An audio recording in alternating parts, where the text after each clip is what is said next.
이제 우리가 왜 전도해야 하는가 하는 마지막 시간입니다. 5번째 시간, 마지막 시간인데요. 제목이 하나님의 아들이 심판자이시다라는 제목입니다. 그러니까 우리가 왜 전도해야 되냐면 이 제목 그대로입니다. 하나님의 아들이 심판자이시기 때문에, 그분께서 심판하시기 때문에 우리가 그분을 믿어야 한다는 것이죠. 예수 그리스도를 믿어야 한다는 것입니다. 하나님의 아들을 믿어야 한다. 그래서 우리는 그것을 사람들한테 전해줘야 한다는 것이죠. 사람들이 그것을 알지 못하기 때문에, 하나님의 아들이 심판하시는 것을 모르기 때문에 그냥 자기가 생각하는 대로, 또 여태까지 자기가 살아왔던 방법대로, 세상에서 알려주는 대로 그렇게 살아가고 있고, 심판을 두려워하지 않고 살아가고 있는데, 그리고 그 심판을 피할 방법이 성경에서 우리에게, 이 하나님의 아들께서 우리에게 말씀해 주셨는데, 근데 우리 그것을 모르기 때문에 지금 우리 주위에 있는 사람들이 그렇게 멸망길로 가고 있으니까, 그래서 우리는 전도해야 한다는 것입니다. 복음을 전해야 한다는 것이죠. 오늘 이제 우리 요한복음 5장에 있는 말씀이, 우리 성경을 열어주시면 좋겠습니다. 신약성경 요한복음 5장을 열어주시고, 요한복음 5장 전체를 통해서 이 하나님의 아들이 심판자이시다라는 말씀을 함께 나누도록 하겠습니다. 요한복음, 신약성경 요한복음 5장을 열어주시면 감사하겠습니다. 그러시고 이제 저와 함께 이제 우리 주보에 있는 요한복음 5장 1절에서 9절에 있는 말씀을 주보를 선정하셔서 같이 읽어주시면 감사하겠습니다. 같이 읽겠습니다. 시작. 그 후에 유대인의 명절이 되어 예수께서 예루살렘에 올라가시니라. 예루살렘에 있는 양문 곁에 히브리 말로 베데스다라 하는 못이 있는데, 거기 행각 5이 있고 그 안에 많은 병자, 맹인, 다리 저는 사람, 혈기 마른 사람들이 누워 물의 움직임을 기다리니, 이는 천사가 가끔 못에 내려와 물을 움직이게 하는데, 움직인 후에 먼저 들어가는 자는 어떤 병에 걸렸든지 낫게 되밀어라. 거기 38회 된 병자가 있더라. 예수께서 그 누운 것을 보시고 병이 벌써 오랜된 줄을 아시고 이르시되, 내가 낫고자 하느냐? 병자가 대답하되, 주여, 물이 움직일 때 나를 못에 넣어주는 사람이 없어 내가 가는 동안에 다른 사람이 먼저 내려가나이다. 예수께서 이르시되, 일어나 내 자리를 들고 걸어가라 하시니, 그 사람이 곧 나아서 자리를 들고 걸어가니라. 이날은 안식일이니.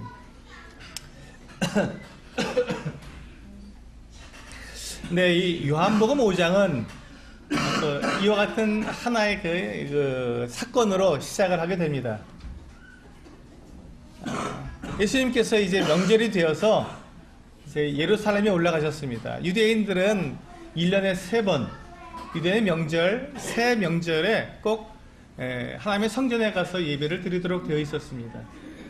6월절과 오순절과 초막절, 이 세 절기에 올라가서 예배를 드리게 되었습니다. 예수님께서도 마찬가지 유대인이셨기 때문에 이제 명절에 예루살렘에 올라가서 하나님의 성전에 가서 예배를 드리러 올라가셨습니다. 근데 그때 예루살렘에 이제 가서 뭐 잠깐 우리처럼 이렇게 1시간 예배 드리고 가는 게 아니고, 이제 그 일주일 또는 보름 아니면 한 달 이렇게 거기서 머물면서 최소한 일주일을 그 명절을 지켜야 했습니다. 그리고 이제 거기서 도착할 때 미리 도착해서 또 명절을 지내고 또 거기서 또 쉬었다가 이제 천천히 돌아오는 이와 같은 기간이기 때문에 굉장히 오랜 시간 동안 그 예루살렘에서 일주일에서 최소한 일주일, 그리고 길게는 한 달까지도 이렇게 머물러 있는 이와 같은 모습들을 봅니다. 근데 참 놀라운 것은요, 지금도 마찬가지인데요, 그 명절 때 유대인들이 그 예루살렘에 모이잖아요.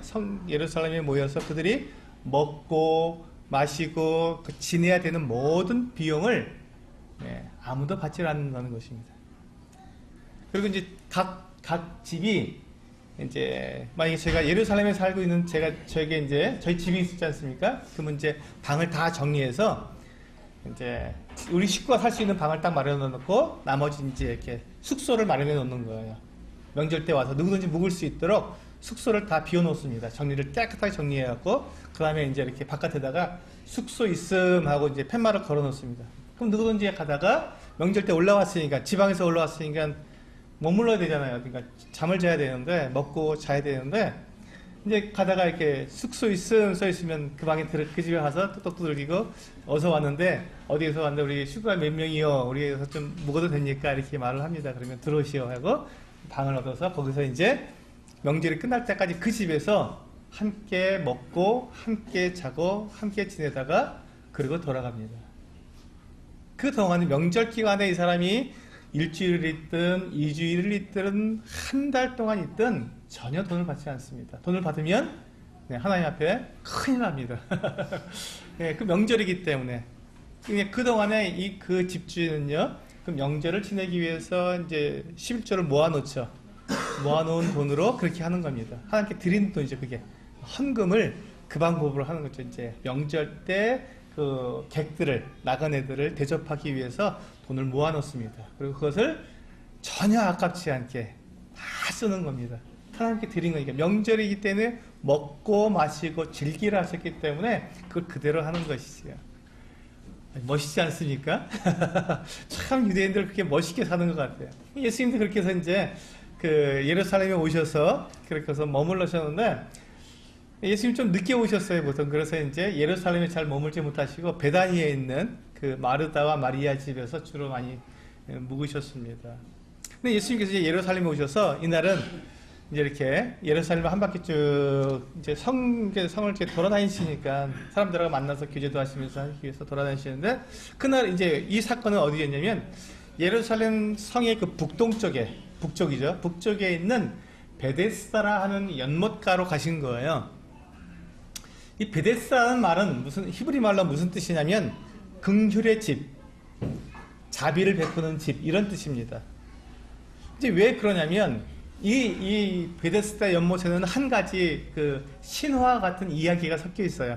이게 성경적인 내용은 아닙니다. 사람들이 만들어낸 이야기죠.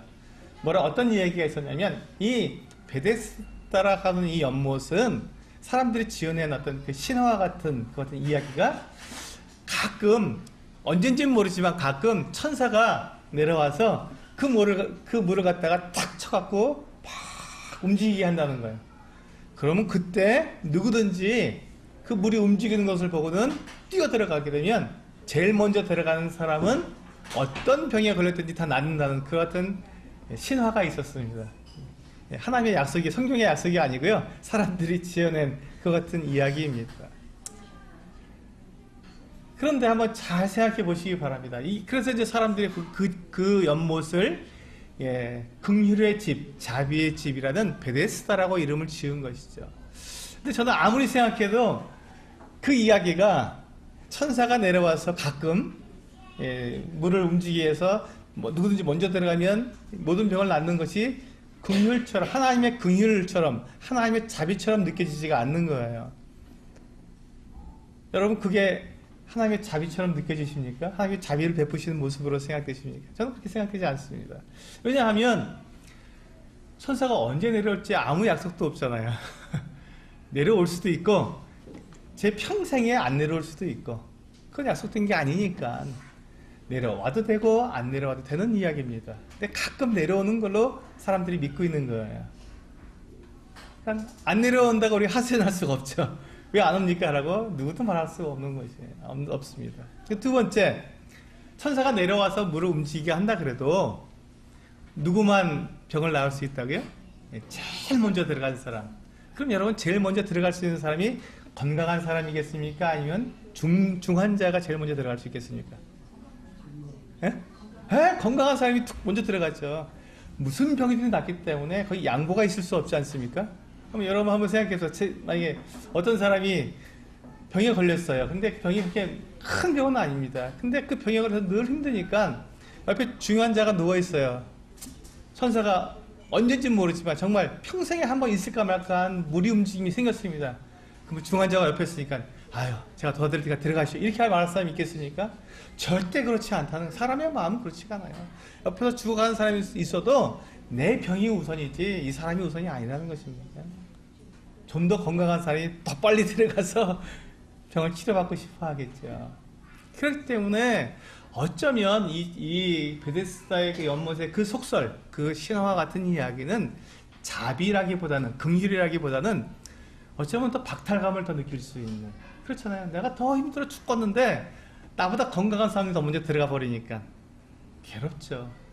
다 박탈감을 느끼죠. 그럼에도 불구하고 이 연못이 자비의 집, 긍휼의 집이라고는 이름을 가지게 된 이유는요, 이 병을 낫고자 하는데 병을 나을 수 없는 그 사람들, 의사에게 가고 모든 약을 써도 나을 수 없는 그 사람들이 그냥 집에서 하루하루 그냥 죽기만을 그냥 가만히 앉아있을 수가 없잖아요. 뭔가를 해봐야죠. 의사가 치료해줄 수 없다 그래도, 약으로 고칠 수가 없다 그래도 뭔가는 해보고 싶은 게 사람의 마음이기 때문에, 그런데 이 베데스다에 가면 언젠지는 모르지만 천사가 물만 움직여주면, 그럼 내가 제일 먼저 들어갈 수만 있으면 내 병이 나을 수 있다고 하는 이 신락 같은 희망이 있는 그 같은 장소이기 때문에 사람들이, 아무 희망이 없는 사람들이 그곳에 모여 있는 것입니다. 그곳에 모여온 거예요. 그리고 그 물이 동하기를, 움직이기를 그렇게 간절히 바라보면서 기다리고 있는 것이죠. 근데 그곳에는 이제 그 연못이 있으니까 연못에 사람들이 모여드는데 그냥 있을 수가 없으니까 행각이라고 하는 이 지붕을 만들어 놓고, 이렇게 기둥을 세워 놓고 지붕을 만들어 놓고 사람들이 거기서 이렇게 비를 피하거나 이렇게 할 수 있도록, 햇빛을 피할 수 있도록 이렇게 그 행각이라고 하는 복도를 만들어 놨습니다. 그 사람들이 거기서 이렇게, 우리 그 뭐 팔각정 같은 거 있죠? 우리 팔각정이 이렇게 한 장소지만 여기는 좀 길게 만들어서 이렇게 사람들이 지나다닐 수 있도록 그렇게 만들어 놓은 것입니다. 그래서 거기서 이제 사람들이 누워 있는 거예요. 누가 누워 있었겠습니까? 병자들이 쫙 누워 있는데 거기 얼마나 많은 사람들이 와 있는지 그 행각이 5개가 있는 거예요. 아마도 그 연못에 이제 동서남북 각 면에 1개씩 있고 또 한 가지가 또 다른 1개가 더 있는 것 같습니다. 5개의 행각이 있는데 거기에 사람들이, 병자들이 다 누워 있는 거예요. 언제나 저 물이 움직이나 하면서 기다리면서 있는 것이죠. 그래서 사람이 이렇게 그런 간절한 바람이 있으면 진짜로 천사가 안 움직여도 이 물이 움직인다는, 바람에 의해서 움직이든지 뭐 움직이면 천사가 움직였다 생각하고 막 뛰어들어가는 사람도 있겠지 않습니까? 그런 일이 있었던 거예요. 그러니까 여기서 보면 이제 예수님께서 만난 사람, 이 사람이 이제 5절에 보시면 거기 38회 된 병자가 있더라. 이 38년 동안 이 어떤 병에 걸렸는데 이 사람이 38년 동안 의사를 만나고 약을 가지고 치료했는데도 낫지 못했던 것이죠. 결국 어디로 왔습니까? 예, 여기 베데스다 연못가로 온 거예요. 거기 와보니까 누가 있습니까? 자기랑 비슷한 사람들이 다 모여 있잖아요. 그러니까 비슷한 사람들끼리 있으니까 위로도 되고 힘도 되고, 그래도 같이 이야기도 나눌 수 있고, 그렇다고 집에 앉아서 치료할 방법이 없으니 그냥 죽는 날을 그냥 마냥 기다릴 수 있는 건 아니니까요. 거기라도 나오면 그래도 비슷한 사람들끼리 모이니까 그래도 위로를 받으니까 베데스다에 가자 하고 나와서 거기서 누워 있는 것입니다. 근데 이 사람이 이제 거기서 누워 있었습니다. 그때 예수님께서 마침 지나가시다가 보니까 이 사람이 병색이 오래된 거예요. 딱 보면 알죠. 얼마나 오랫동안 됐는지. 누워있는 건 폼을 보면 다 알지 않습니까? 근데 38년 동안이나 병든 이 사람, 정말 아무 희망도 없겠죠. 이 사람에게 예수님께서 보시고는 아시고 그렇게 말씀하셨습니다. 내가 낫고자 하느냐. 여러분, 이 말을 들었을 때 여러분 어떻게 생각하세요? 아니, 예수님 너무하십니다. 여기 지금 베데스다 연못가에 병자들이 있는데, 그래서 낫고 싶지 않은 사람이 누가 있겠습니까? 다 낫고 싶지요. 그런데 여러분, 이 38년 된 이 병자의 마음을 한번 생각해 보시기 바랍니다. 이 병자가 지금 나으려고 거기 와 있겠습니까? 뭐라고 말하고 있는지 볼까요? 6절에서 뭐라고 말하고 있죠? 아니, 7절에서 뭐라고 말하고 있죠? 병자가 대답하되 주여, 물이 움직일 때 나를 못에 넣어주는 사람이 없어 내가 가는 동안에 다른 사람이 먼저 내려가나이다. 그러니까 이분이 이 병자가 거기에 누워 있지만 자기가 제일 먼저 들어갈 희망이 있습니까? 없습니까? 없어요.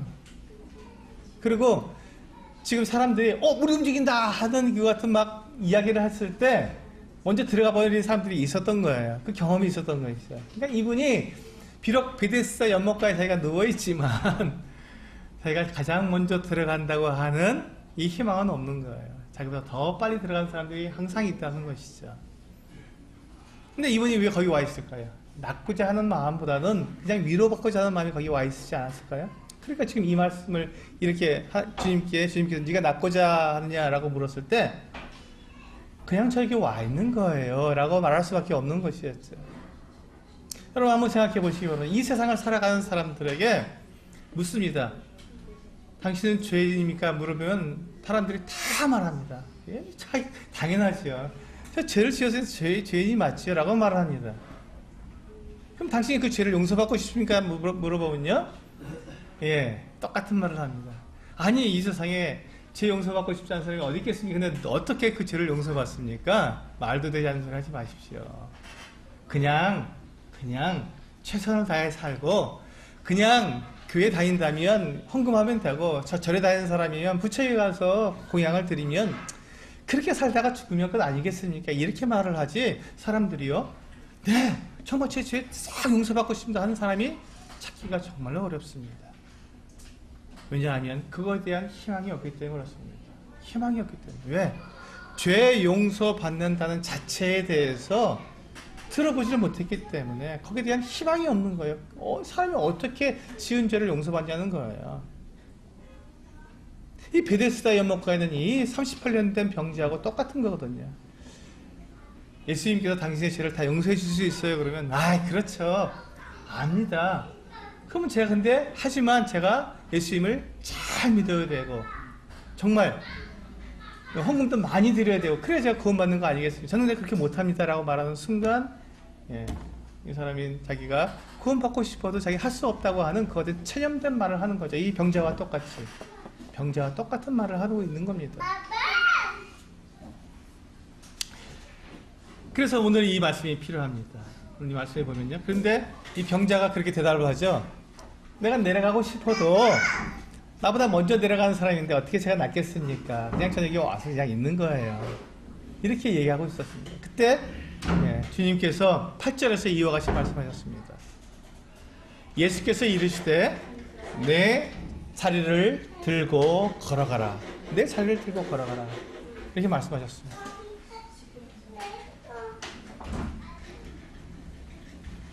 여러분 이 요한복음은 예수님의 제자 중에 요한이라는 사람이 예수님이 돌아가시고 난 뒤에 그 십자가에 달려 죽으시고 그 다음에 부활하신 다음에 하늘나라로 돌아가셨거든요. 그 이후에 한 30년쯤 지난 다음에 이 요한복음이라는 책을 썼습니다. 예수님의 제자가 그 복음서를 썼는데 이 복음서를 쓴 이유가 아주 분명합니다. 목적이 분명해요. 그래서 요한복음서를 쭉 읽어보시면 딱 한 가지 자기가 말한 그 목적대로 이것을 정확하게 썼습니다. 그 목적이 뭐냐면요. 우리 주보에 보시면 요한복음 20장 30절과 31절에 나와 있습니다. 주보에 보시면 나와 있죠. 요한복음 20장 30절 31절 같이 읽겠습니다. 시작. 예수께서 저들 앞에서 이 책에 기록되지 아니한 다른 표적도 많이 행하셨으나 오직 이것을 기록함은 너희로 예수께서 하나님의 아들 그리스도이심을 믿게 하려 함이요 또 너희로 믿고 그 이름을 힘입어 생명을 얻게 하려 함이니라. 이겁니다. 요한이 예수님의 제자인 요한이 이 복음서를 기록한 목적은요. 이 복음서에는 요한이 기록할 때 아주 중요한 기적들, 예수님께서 행하신 기적들을 기록해 놨는데 이 중요한 기적들 외에도 여러 가지 많은 기적들이 있었지만 특별히 이 몇 가지 중요한 기적들을 기록한 목적이 뭐냐면 너희가 그 예수님이 하나님의 아들이심을 믿게 하려 합니다. 하나님의 아들이시다. 내가 그분과 같이 생활을 3년 동안 생활을 했고, 그리고 그분이 돌아가시고 하늘나라 승천하신 걸 다 보았고, 그리고 성령께서 오신 것도 다 경험했고, 그리고 내가 이렇게 나이가 들었는데 이제 이 요한의 나이가 60이 넘었습니다. 노인이 되었습니다. 그 나이에 내가 예수님 믿고 살아와 보니 내가 너희들에게 정말로 당신들에게 정말로 해야 될 그 말, 꼭 전해주고 싶은 그 말이 뭐냐면 예수님은 하나님의 아들이시다 하는 것입니다 하고 기록한 것입니다. 그러니까 오늘 우리가 지금 읽고 있는 이 요한복음 5장에 있는 이 베데스다 연못의 이 이야기를 읽으실 때 요한이 왜 그것을 기록했다고요? 예수님이 누구시라는 것을 말하기 위해서, 하나님의 아들이신 것을 말하기 위해서. 여러분, 예수님은 하나님의 아들입니다라는 것을 이야기하기 위해서, 사람들에게 전하기 위해서 이 지금 베데스다 연못가의 이 사건을 요한이 기록한 거예요. 굉장히 중요하게, 너무너무 중요한 거니까. 그래서 우리는 지금 이 말씀을 읽으면서 예수님이 누구신가를, 하나님의 아들이시라는 것을 우리는 분명히 알 수 있는 마음을 가지고 그 생각을 가지고 읽으셔야 됩니다. 근데 여기서 보니까요, 예수님께서 9절에서 8절에서 예수께서 이르시되 일어나 내 자리를 들고 걸어가라 이렇게 말씀하셨습니다. 여기에서 우리는 예수님이 누구신지를 알 수 있어야 합니다. 이 말씀에서 우리는 예수님이 누구신지를 알 수 있어야 합니다. 예수님이 누구십니까? 하나님의 아들이십니다. 왜? 자, 보세요. 지금 이 베데스다 연못가에 모여있는 이 사람들을 보세요. 이 사람들은 병자들입니다. 중한 병자들입니다. 약으로 또 의사의 손길로 또 나을 수 없는 사람들, 다 포기한 사람들이 와서 거기 누워있습니다. 누구를 기다립니까? 천사를 기다리고 있는 거예요. 천사가 와서 좀 물 좀 흔들어주면 그럼 내가 나을 수 있을 텐데 하는 마음으로 지금 천사를 기다리고 있는 거예요. 천사가 오기만 하면 내가 그래도 나을 수 있다고 하는 이 약간의 그 희망을 가질 수 있기 때문에 천사를 기다리고 있는데, 여러분, 이 천사를 기다리는 이 38년 된 이 병자가 나았습니까? 못 나았어요.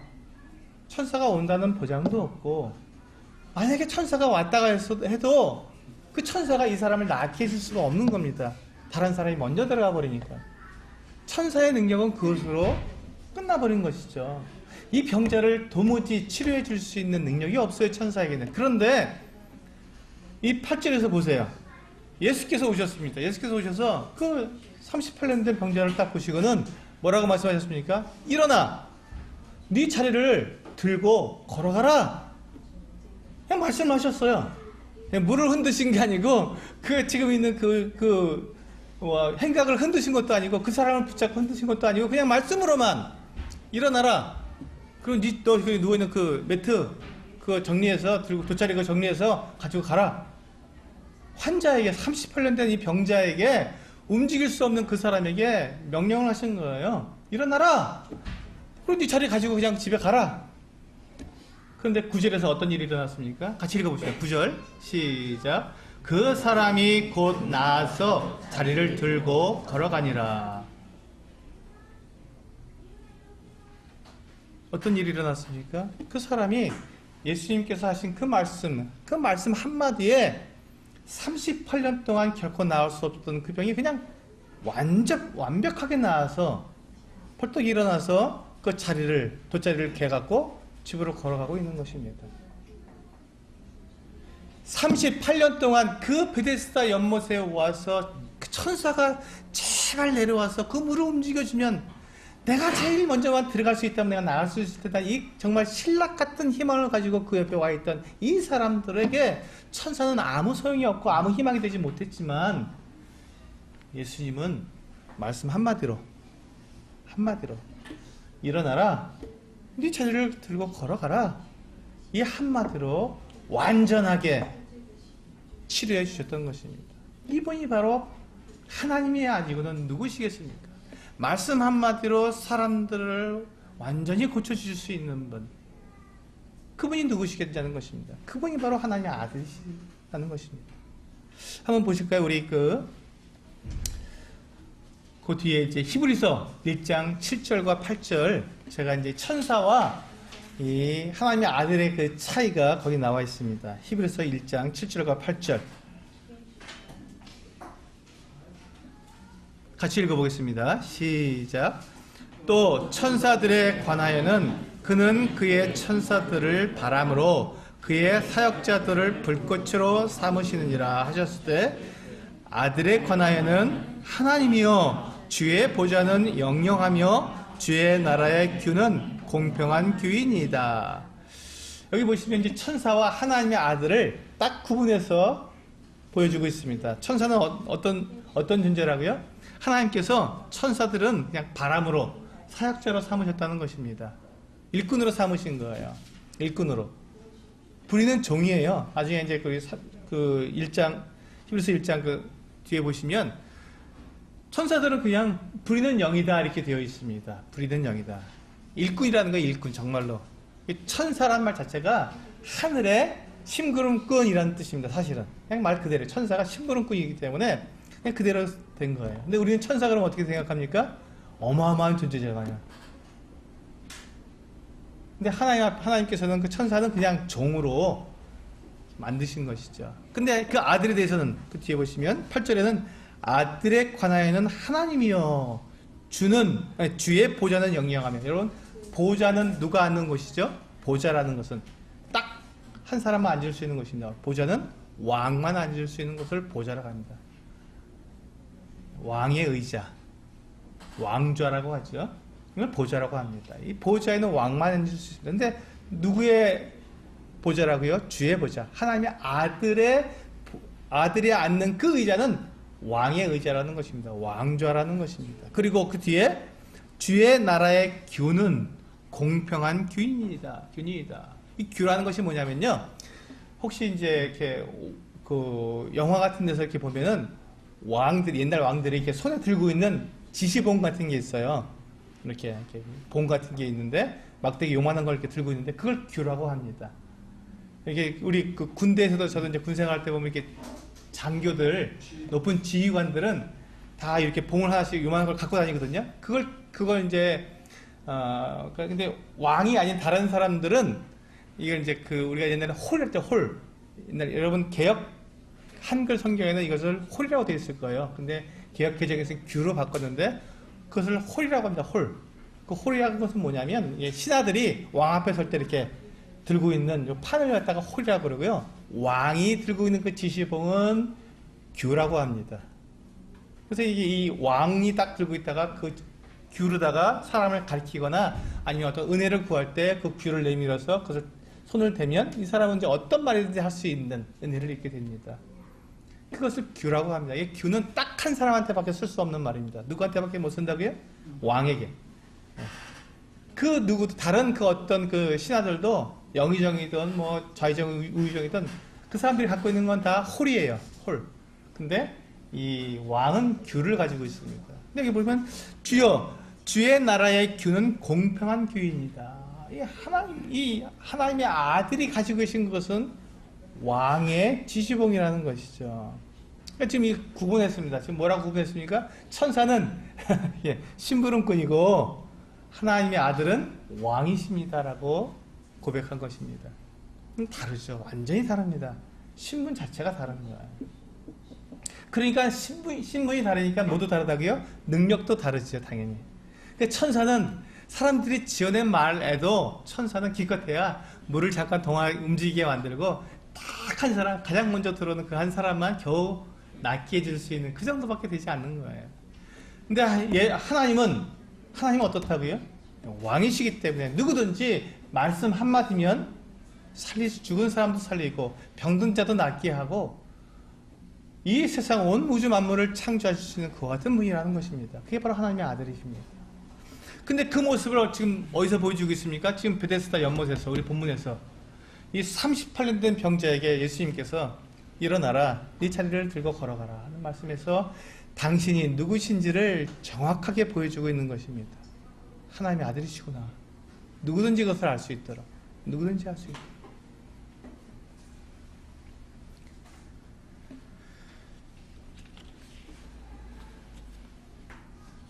그런데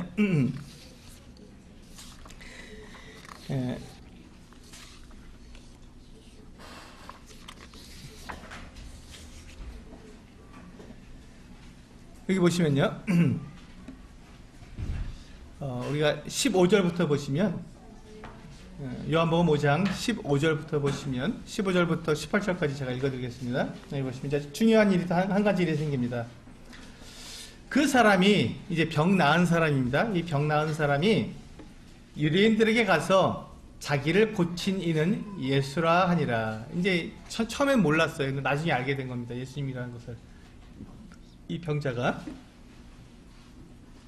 16절에 보니까 그러므로 안식일에 이러한 일을 행하신다 하여 유대인들이 예수를 박해하게 된지라.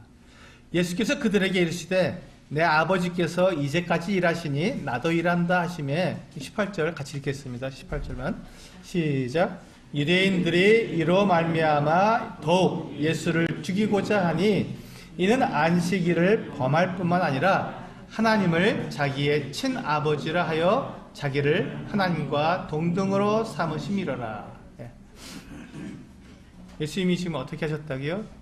당신을 하나님과 같은 동등되다고 지금 말씀해 주셨다는 것입니다. 이게 바로 그것입니다. 이 말씀은 뭐냐면 유대인들은 안식일을 지켜야 했습니다. 안식일. 하나님께서 이 세상을 창조하실 때 6일 동안 창조하시고 마지막 제7일째는 쉬셨습니다. 더 이상 할 게 없으니까, 완성했으니까 이제 일을 그만 쉬셨습니다. 그래서 이제 하나님께서 그렇게 하시고는 사람들을 만드셨을 때 사람들은 하나님이 아니기 때문에, 연약하기 때문에 사람에게는 뭐가 필요했냐면 안식이 필요했습니다. 쉬어야만 했습니다. 그래서 안식일을 만들어 주신 거예요. 사람들에게 안식일을. 그래서 6일 동안은 일을 하고 하루는 반드시 쉬어야 한다. 아무 일도 하지 마라. 근데 이 아무 일도 하지 않는 것이, 나만 아무 일도 하지 않는 것이 아니라 내 집에 있는 모든 사람이 다 아무 일도 하지 않아야 합니다. 노비도, 종도, 심지어 짐승들도 일을 시키면 안 됐습니다.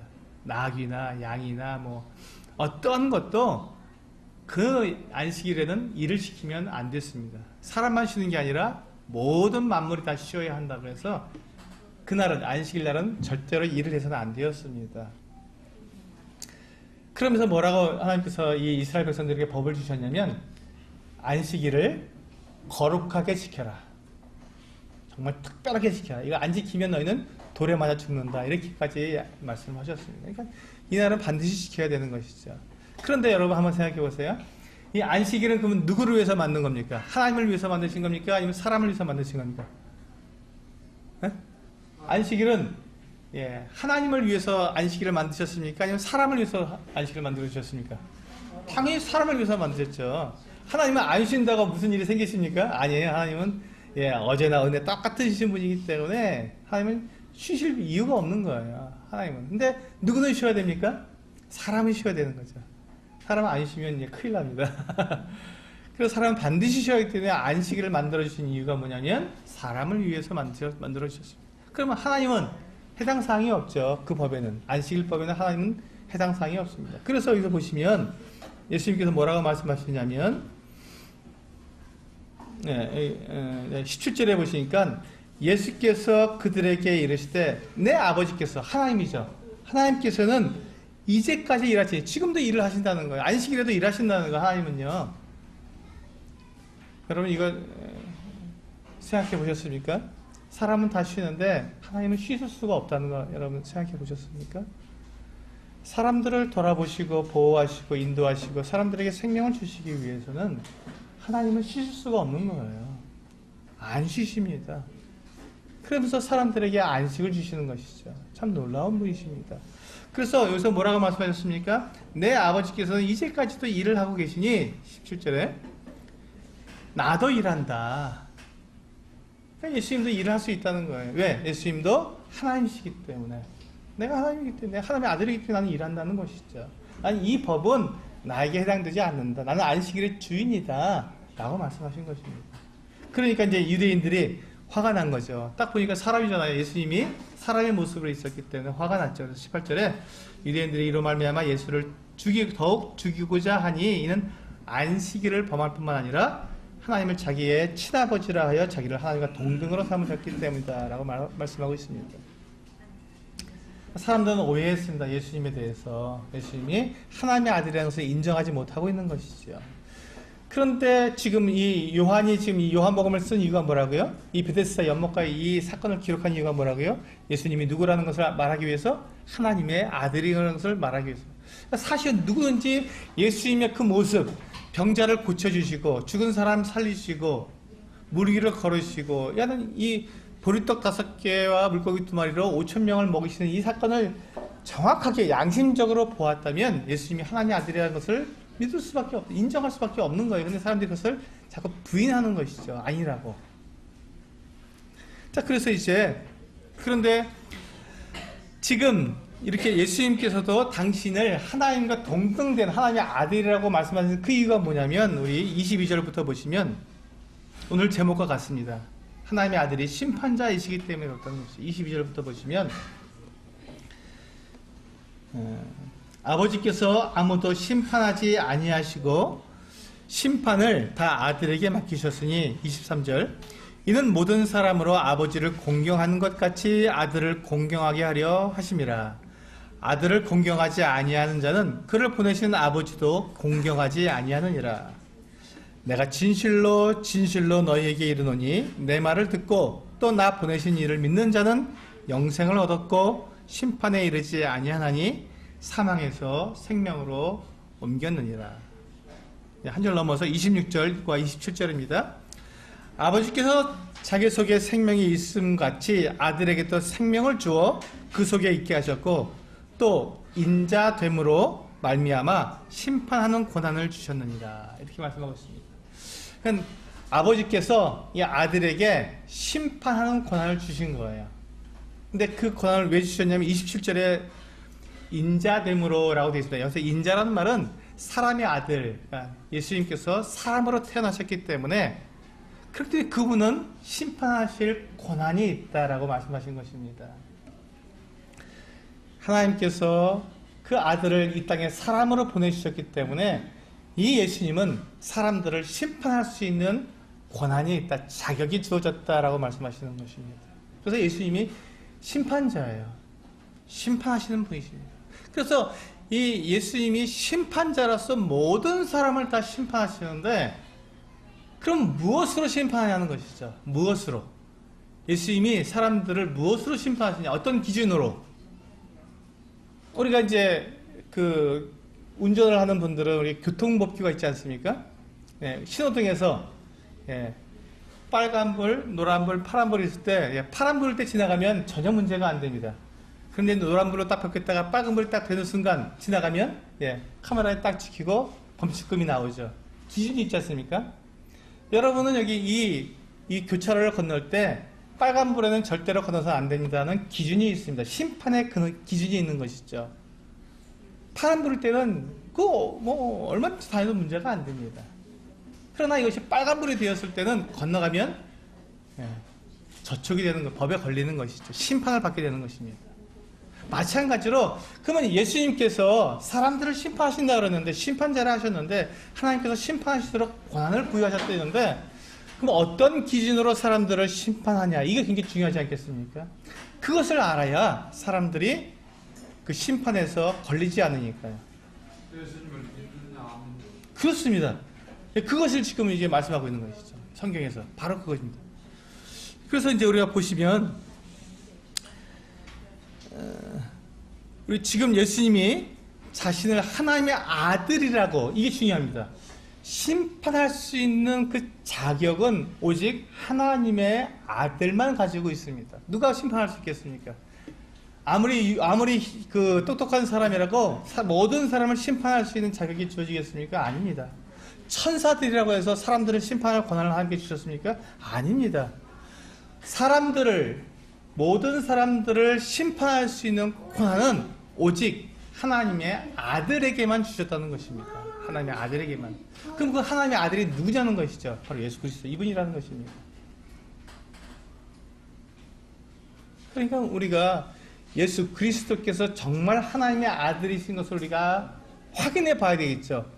제가 말하니까 뭐 그렇겠지 이렇게 믿으시면 안 되는 거예요. 그러니까 믿음이 안 생기는 것이죠. 그러니까 내가 믿는 건지 안 믿는 건지 뭐 믿어야 될 것 같은데 이렇게 생각하는 겁니다. 예수님이 하나님의 아들인지 아닌지 이 성경은요 최근에 몇 년 사이에 나온 책이 아니고 수천 년 동안, 신약 성경은 2000년 동안 한 번도 바뀌지 않고 2000년 전에 만들어진 책인데 지금까지 그대로 우리에게 전해져 오는 거거든요. 2000년 동안. 그러니까 2000년 동안 이 책 내용이 그대로 만들어진 거라면, 그런 내용이라면, 그렇다면 하나님께서 그와 같이 말씀하셨다면, 그럼 그것에서 우리가 요즘 만들어낸 것이 아니니까, 정말 예수님이 하나님의 아들이신지를 요 성경에서 미리 예언하고 있는 것이 그대로 맞다면 그분이 하나님의 아들이신 것을 우리가 알 수 있는 것이죠. 그래서 성경에서 누가 하나님의 아들인지를 우리에게 말씀해주고 약속해주고 있는 그 내용이 예수님과 맞는지를 우리가 증거해 이렇게 찾아보면, 확인해 보면 알 수 있는 것입니다. 그럼 우리가 분명히 믿을 수 있는 거예요. 믿음은 확인하면서 나오는 거예요. 말씀에서 나오는 거예요. 성경 말씀을 확인할 때 믿음이 생기는 것입니다. 그래서 이제 제가 지금 말씀을 드리는 것이죠. 우리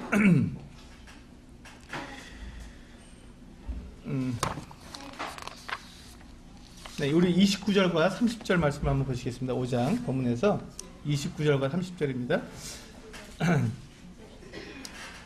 선한 일을 행한 자는 생명의 부활로, 악한 일을 행한 자는 심판의 부활로 나오리라. 그리고는 30절에 뭐라고 말씀하고 있습니까? 같이 읽게 30절 시작. 내가 아무것도 스스로 할 수 없노라.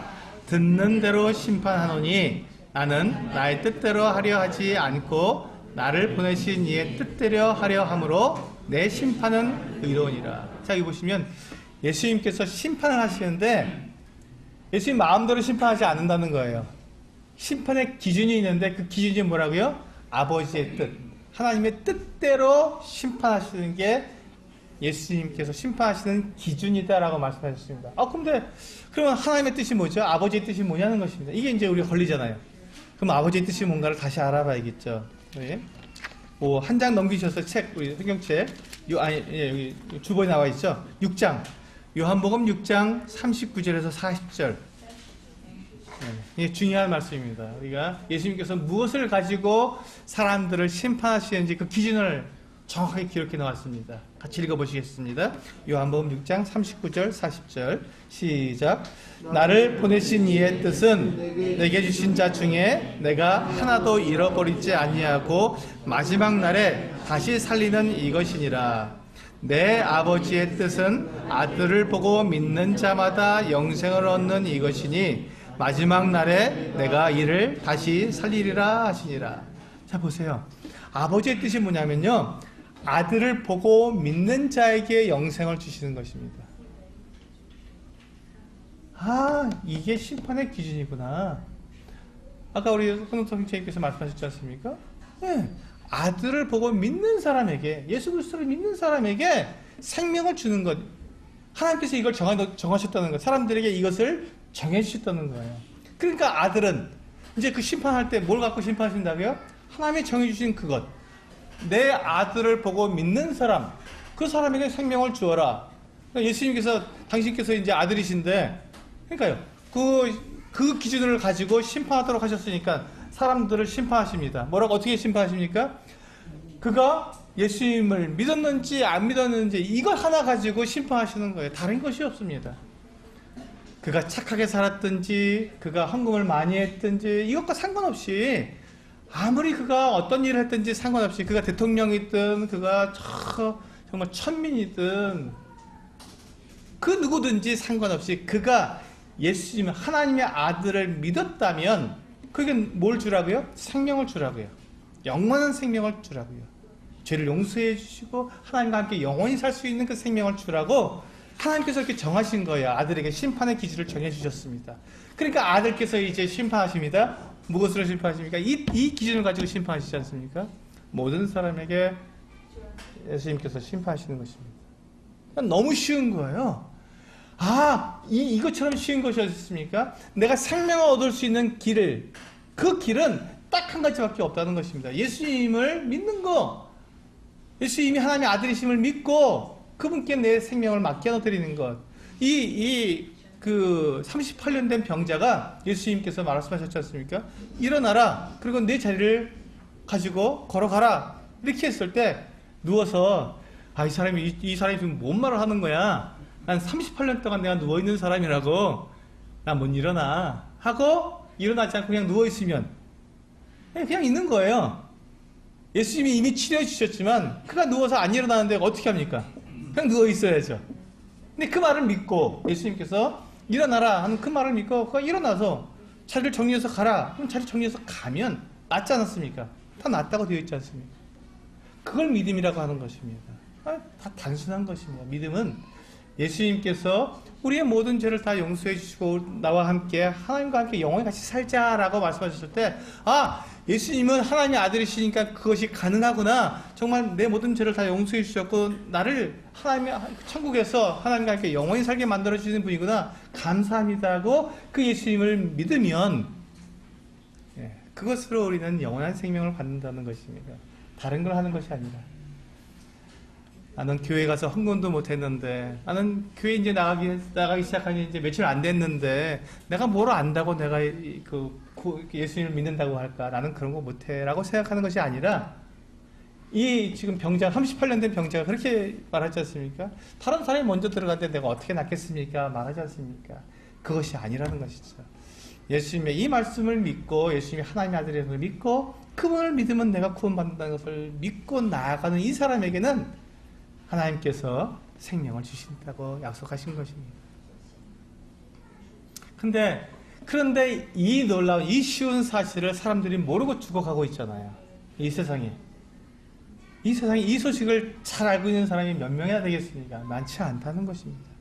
그래서 하나님께서 이 많은 사람들, 이 죽어가는 사람들, 이 베데스다 연못가에 그 수많은 사람들이 누워서 그 천사가 움직이는 그 물을 움직이는 것을 기다리고 있는 그 안타까운 그 모습처럼 그렇게 있을 때 그 사람들에게 여보시오, 이 38년 된 병자가 예수님이 한마디로 일어나서 걸어가는 거 보지 않았어? 당신들이 와서 구하시오. 예수님 나도 좀 살려주세요 하고 구하시오. 그러면 그분이 당신들을 다 낫게 하실 것이요. 복음서에 보면 누구든지 예수님께 나와서 구한 사람 중에 낫지 못한 사람이 한 사람도 없었습니다. 모든 사람이 다 나았어요. 그런데 그들이 알지 못하고 안 나온 사람은 나갈 수가 없는 것이죠. 예수님이 얼마든지 고쳐주시는데. 그래서 예수님께서 한 집에 있을 때요, 밤새도록 사람들이 온 거예요. 그 소문을 듣고. 예수님께 가면 병이 다 나은다니까 밤새도록 예수님께 찾아온 거예요. 근데 예수님께서 어떻게 하셨습니까? 그만! 아니었습니다. 모든 사람을 다 치료해 주셨다고 성경에 기록되어 있습니다. 자기에게 나오는 모든 사람을 다 치료해 주시니라고 되어 있어요. 우리 복음전도 집회를 하는 그 이유가 바로 그거예요. 누구든지 예수님께 나와서 주님, 제가 예수님을 믿고 제가 영원한 생명을 얻고 싶습니다. 그러면 예수님께서 그것을 주시는 분위기인데 그걸 사람들이 몰라서 베데스다 연못가에 있는 이 38년 된 병자밖에 낫지 못했기 때문에 안타깝지 않습니까? 그분들에게 알려주고 예수님이 하나님의 아들이라는 걸 알려주고 그들이 그것을 믿고 나오게 된다면 이제 그들은 다 나올 수 있을 텐데 바로 그거 똑같은 겁니다. 우리 그 마음으로 우리가 지금 이 복음전도 집회를 열어서 사람들에게 예수님께 나오시오. 당신에게 영원한 생명이 있습니다. 예수님께서 심판자이십니다. 하나님의 아들, 그분이 심판자이고 그분이 심판하시는 권한을 가지고 있습니다. 근데 예수님께서 하시는 그 심판의 기준은 너무 쉬운 것입니다. 누구든지 그 심판을 만족할 수 있습니다. 돈 없는 자도 괜찮고 약한 자도 괜찮고 노인이든 어린아이든 그 누구든지 아무런 제약이 없습니다. 예수 그리스도 하나님의 아들을 믿는 그 사람에게는 생명이 주어지는 것입니다. 라고 우리가 전할 수 있어야 한다는 것입니다. 그렇게 전하는 것. 이것이 바로 우리가 이번 금요일부터 있는 이 복음전도 집회의 목적이고 우리가 해야 될 일들입니다.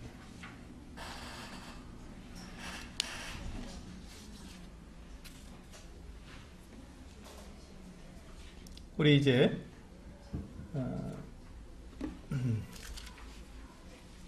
본문에서 보시면요, 우리 요한복음 5장으로 오셔서 다시 본문에서 한번 보시겠습니다. 우리 36절입니다.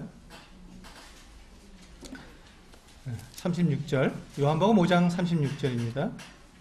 내게는 요한의 증거보다 더 큰 증거가 있으니 아버지께서 내게 주사 이루게 하시는 역사 곧 내가 하는 그 역사가 아버지께서 나를 보내신 것을 나를 위하여 증언하는 것이요. 이게 좀 어려운 말이죠. 무슨 말인지 모르겠는데 딱 한 가지 제가 쉽게 말씀드리겠습니다.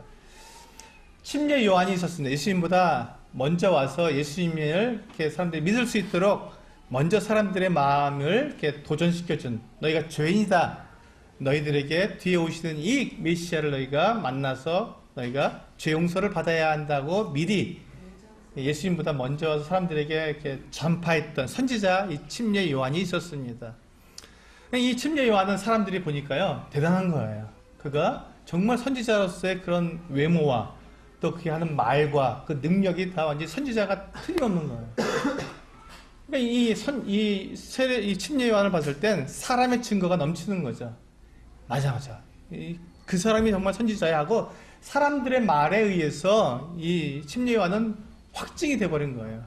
침례 요한을 선지자라고 말하지 않는 사람이 한 사람도 없는 거예요. 왜? 그게 너무 확실하니까. 보았을 때 그 사람이 하는 말과 태도와 용모와 모든 것이 완전히 선지자하고 딱 들어맞기 때문에 사람들이 다 침례 요한에 대해서는 다 이렇게 말을 한다는 거예요. 그런데 그럼 예수님은 어떠냐는 거죠. 예수님. 하나님의 아들은 어떻게 했느냐? 그런데 하나님의 아들은 사람들의 증언을 받지 않으신다는 거예요. 사람들이 인정하지 않겠다는 거예요. 그럼 어떻게 아느냐는 거예요. 침례 요한은 사람들이 다 말해서 알았는데, 누구든지 다 알았는데, 그러면 하나님의 아들은 어떻게 합니까? 라고 지금 이 사도 요한이죠. 예수님의 제자 요한이 그것을 얘기해 주는 거예요. 예수님은 하나님의 아들은 사람의 증언을 받지 않으신다. 그것이 아니라 하나님의 말씀으로 증언을 받는다. 하나님의 말씀에 하나님의 아들이 오신다면 이런 일들을 하시고 이런 일들이 일어날 것이라고 이미 예언되어 있는 구약 성경에 지금부터 약 3000년 이상 된 이 성경에 기록되어 있는 기록된 그 내용을 가지고 누가 하나님의 아들인지를 증명해야지 정말 하나님의 아들처럼 보여, 이렇게 사람들의 말로써 증언을 받지 않는다는 것입니다. 이해가 되시죠? 이게 그 말이었습니다. 좀 어렵게 되어 있어서. 자, 그렇다면 예수님이 정말 하나님의 아들이신지 어떻게 알 수 있습니까? 우리 그 누가복음 보시겠습니다. 여기 주보에 보시면 맨 마지막 부분이죠. 누가복음 7장 19절에서 22절입니다. 누가복음 7장 19절 22절 같이 읽겠습니다. 시작. 요한이 그 제자 중 둘을 불러 주께 보내어 이르되 오실 그이가 당신이오니까 우리가 다른 일을 기다리오리까 하라 하며 그들이 예수께 나아가 이르되 세례 요한이 우리를 보내어 당신께 여쭈어보라고 하기를 오실 그이가 당신이오니까 우리가 다른 일을 기다리오리까 하더이다 하니 마침 그때 예수께서 질병과 고통과 및 악기 들린 자를 많이 고치시며 또 많은 맹인을 보게 하신지라. 예수께서 대답하여 이르시되 너희가 가서 보고 들은 것을 요한에게 알리되 맹인이 보며 못 걷는 사람이 걸으며 나병 환자가 깨끗함을 받으며 귀 먹은 사람이 들으며 죽은 자가 살아나며 가난한 자에게 복음이 전파된다 하라. 이것입니다. 이것입니다. 바로 이것입니다. 예수님이 왜 하나님의 아들이냐라고 하는 것을 그 증거를 대라라고 말하면 바로 이 말씀입니다. 누가복음 7장에는 이 말씀입니다. 누가복음 7장에서 지금 이 침례 요한조차도 자기가 예수님을 향해서 보라 세상죄를 지고는 하나님의 어린 양이라고 이렇게 얘기한 그 침례 요한이 가만히 열심히 하는 것을 보니까 의심이 드는 거예요. 침례 요한조차도. 왜냐하면 그들이 생각했던 메시아는요 왕으로 와야 되는 거거든요. 왕으로 강력한 권한을 가지고 그리고 이스라엘을 로마의 식민지로부터 구원해내야 되는 그 같은 왕으로 생각했었던 거예요. 근데 예수님은 그렇게 안 하시거든요. 그냥 온유하게 그리고 몇몇 사람들 이렇게 저 예루살렘도 아니고 저 갈릴리 저 북부에서 그냥 시골 사람들 몇 명 데리고 이렇게 다니시기도 하고, 물론 이적도 행하시지만 그렇다고 해서 그것을 뭐 그 로마 군인으로 확 쫓아낼 수 있는 군사적인 힘을 발휘하는 것도 아니고 답답한 거예요. 도대체 당신이 정말로 메시아가 맞습니까? 라고 요한이 자기 제자 둘을 보내서, 여기 옥에 갇힌 상태였기 때문에 제자 둘을 보내서 예수님께 물어보라고 했습니다. 당신이 정말 메시아가 맞습니까? 아니면 당신은 메시아가 아닌데 우리가 오해하고 있는 것입니까? 라고 물어보라고 했습니다. 예수님께 두 제자가 왔어요. 요한의 이제 침례 요한의 두 제자가 와서 물었습니다. 그리고 똑같이 물었습니다. 예수님께서 뭐라 하셨냐면, 보라, 지금 여기 보시면요, 21절에 누가복음 7장 21절에 나와 있는 것처럼 질병과 고통과 악기 들린 자를 많이 고치고 맹인을 고쳐주는 이 일은요, 선지서에 보면 뭐 이사야서 또 뭐 예레미야서 이런 선지서에 보면은 선지자들이 앞으로 오실 메시아, 지금 아직 안 오셨지만 곧 오실 그 메시아는 이런 일을 한다고 기록이 되어 예언을 해놨습니다. 하나님이 보내실 메시아는 약한 자를 고쳐주시고 강한 사람들에게 복음을 전하시며 죽은 자를 일으키시는 그 같은 분이다 라고 예언을 해놨습니다. 그러니까 하나님의 아들이 오시면 어떤 일을 해야 됩니까? 그 일을 해야 되는 거예요. 병도 고쳐주시고 또 죽은 자를 살리시기도 하시고 가난한 사람들에게 하나님의 말씀을 전해주어서 그들로 하여금 하나님 믿도록 만들어주시는 이와 같은 일들을 해야 하는 거예요. 뭐 군대를 일으키고 막 그 왕권을 가지고 하는 그 같은 일을 하는 것이 아니었습니다. 예수님께 그 말씀하신 거예요. 너희가 지금 그 침례 요한처럼 모든 사람이 다 인정하는 그 같은 증거를 나에게서 찾으려고 하느냐? 그렇지 않다. 너희가 오해하고 있다. 나는 그와 같은 사람들이 인정하는 그 같은 모습으로 온 것이 아니라 성경에서 말씀하고 있는, 성경에서 하나님의 아들이 누구인지에 대해서 말씀하고 있는 그 말씀, 그따위를 나는 지금 행함으로써 내가 하나님의 아들인 것을 내가 증거한다 라고 말씀하신 것입니다. 여러분, 어떤 것이 더 확실합니까? 사람들이 인정하는 것이 더 확실합니까? 아니면 이 변하지 않는 이 하나님의 말씀이 성경에서 인정하는 것이 더 확실합니까? 어떤 게 더 확실할까요? 당연히 성경에서 말하는 게 확실하죠. 그래서 예수님이 그 말씀하신 겁니다. 너희가 나를 볼 때 내가 하나님의 아들처럼 보이지 않을 것이다. 내가 안다. 그러나 양심적으로 생각해봐라. 너희가 원하는 그 모습이 아니라 하나님이 약속하신 그 모습이 진짜가 아니냐라고 예수님께서 하신 말씀입니다. 그러면서 우리 마지막 말씀이죠. 우리 요한복음 5장 39절 39절 같이 한 목소리로 읽겠습니다. 우리 그 주보에 보시면 우리 그 금주의 묵상 구절이죠. 39절 같습니다. 복음 5장 39절 이 말씀만 읽고 마치도록 하겠습니다. 시작. 너희가 성경에서 영생을 얻는 줄 생각하고 성경을 연구하거니와 이 성경이 곧 내게 대하여 증언하는 것입니다. 예, 바로 이것입니다. 예수님께서 지금 하시고 싶은 말씀이 바로 이것입니다. 너희가 성경에서 영생을 얻는 줄 알고 성경을 연구하거니와 이 성경이 누구에 대해서 말씀하고 있다고요? 예수님에 대해서 말씀하고 있대요. 내가 지금 하고 있는 그 일을 한번 잘 봐라. 너희가 성경을 읽지 않느냐? 너희가 지금 선지서를 읽고 있고 모세의 글들을 읽고 있지 않느냐? 거기서 뭐라고 말씀하고 있냐? 하나님이 하나님께서 보내시는 그 구원자, 그 메시아가 어떤 일을 한다고 되어 있느냐? 지금 내가 하고 있는 그 일을 말씀하고 있지 않느냐? 잘 생각해 보아라. 너희가 원하는 메시아냐? 아니면 하나님이 약속하신 메시아냐? 라고 말씀하고 있는 것입니다. 그래서 예수님께서 뭐라고 말씀하시니까 나는 지금 하나님께서 약속하신 그 메시아다라고 말씀하고 있는 것입니다. 만약에 예수님께서 하나님께서 약속하신 그 그리스도, 그 구원자가 맞다면 그분은 누구시라고요? 하나님의 아들이시고, 하나님의 아들이시라면 그분이 무엇을 하신다고요? 심판을 하시는 분이시라는 것입니다. 그분이 심판을 하신다는 거예요. 근데 그분이 무엇을 기준으로 심판하신다고요? 하나님의 아들을 믿느냐 믿지 않느냐를 가지고 심판하시고, 믿는 사람은 그가 누구이든지 간에 영생을 얻게 하신다는 것입니다. 이것이 복음의 처음부터 마지막입니다. 이게 모든 복음의 모든 것입니다. 우리가 전해야 할 복음이 바로 그것입니다. 예수님은 하나님의 아들이십니다. 그리고 누구든지 그분을 믿기만 하면 영생을 얻는다는 이 약속. 우리는 그 약속을 가지고 있는 사람들이고, 우리 주위에 있는 많은 사람들 그것을 모르기 때문에 우리 그것을 전해야 할 책임이 있다고 하는 것입니다. 그래서 우리는 이번 기회에 우리의 주위에 있는 사람들, 우리 주변에 있는 우리 사랑하는 사람들, 그 모든 사람들에게 이와 같이 놀라운 예수 그리스도, 그분이 심판자라는 것을, 그리고 그분의 심판하시는 그 기준은 너무 쉬운 것이고 누구든지 그 기준을 만족할 수 있다는 이 복된 소식을 전해줘야 한다고 저는 말씀을 드리겠습니다. 일주일 동안 정말 기도하시고, 집회를 위해서 기도하시고, 또 우리가 기도하고 있는 그 구도자들이 나올 수 있도록 정말 최선을 다해서 그들을 인도하셔서 복음을 함께 들을 수 있도록 주시기를 기도하겠습니다. 같이 기도하시겠습니다.